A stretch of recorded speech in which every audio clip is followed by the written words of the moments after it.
شادی سے پہلے لڑکی اپنے باپ سے کہتی ہے پاپا میں کسی کی غلامی نہیں کر سکتی۔ باپ جواب دیتا ہے میری بیٹی کوئی کسی کی غلامی نہیں کرتا، سب اپنے اپنے حصے کا کام کرتے ہیں، جو کام عورتوں کے ہیں وہ عورتیں کرتی ہیں اور جو کام مردوں کے ہیں وہ مرد کرتے ہیں، اور یوں ہی مل جل کر گزارا ہوتا ہے۔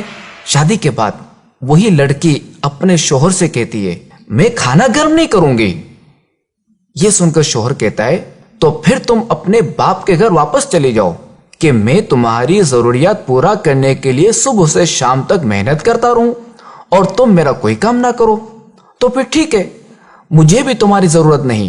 طلاق کے بعد وہ لڑکی اپنے بھائی کے یہاں آ جاتی ہے، لیکن کچھ دنوں بعد بھائی اپنی اسی بہن سے کہتا ہے دیکھو میری بہن، میں اب فیملی والا ہو گیا ہوں، میری بیوی تمہیں اب مزید برداشت نہیں کر سکتی، لہذا تم اپنا کہیں اور بندوبست کر لو۔ اب وہ لڑکی نوکری کی تلاش میں ایک دفتر جاتی ہے۔ دفتر والے کہتے ہیں ہمارے پاس ایک فیمیل ریسیپشنسٹ کی جگہ خالی ہے، آپ خوبصورت اور جوان بھی ہیں تو آپ ہمارے ہاں کام کر سکتی ہیں۔ لڑکی کی عمر دن بہ دن بڑھ رہی ہوتی ہے۔ دفتر والے اس سے کہتے ہیں بی بی ہم معذرت خواہیں، آپ کے کام میں اب پہلے جیسی تیزی اور پھرتی نہیں رہی، لہذا اب آپ کہیں اور نوکری ڈھونڈ لیں، ہمیں اب آپ کی ضرورت نہیں رہی۔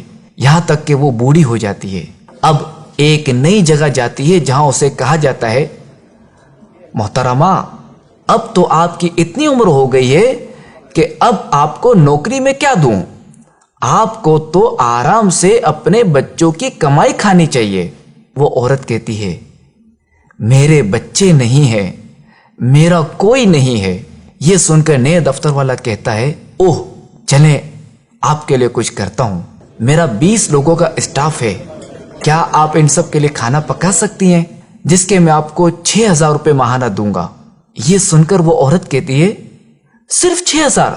تو نیو دفتر والا جواب دیتا ہے کہ میں جانتا ہوں کہ ان 6000 میں آپ کی ضرورت پوری نہیں ہوگی، مگر کیا کروں، میں مجبور ہوں، میرے پاس اس سے زیادہ کی گنجائش بھی نہیں ہے۔ آہ، وہ عورت جو گھر کے کام کو غلامی سمجھتی تھی، اپنے شوہر کا کھانا تک گرم کرنے کو تیار نہیں تھی، اسی دفتر والے کو کہتی ہے ٹھیک ہے مجھے آپ کی یہ بات منظور ہے، اور ساتھ ساتھ اس کی آنکھوں سے آنسو بہ رہے ہوتے ہیں اور وہ یہ سوچ رہی ہوتی ہے کاش جوانی میں ہی کھانا گرم کر دیتی اور ابو کی بات سمجھ لیتی کہ کوئی کسی کی غلامی نہیں کرتا بلکہ سب اپنے اپنے حصے کا کام کرتے ہیں۔ مشہور کہاوت ہے نا کہ میاں بیوی گاڑی کے 2 پہیے کی طرح ہوتے ہیں، اگر ایک پہیہ خراب ہو جائے تو گاڑی کا چلنا ممکن نہیں رہتا۔ تو شادی ایک مضبوط بندھن ہے، مگر اس قدر مضبوط بندھن انتہائی نازک ڈور سے بندھا ہوا ہے، اور یہ ڈور کسی ایک کی کوتاہی، جلد بازی اور بے وقوفی سے ٹوٹ بھی سکتی ہے۔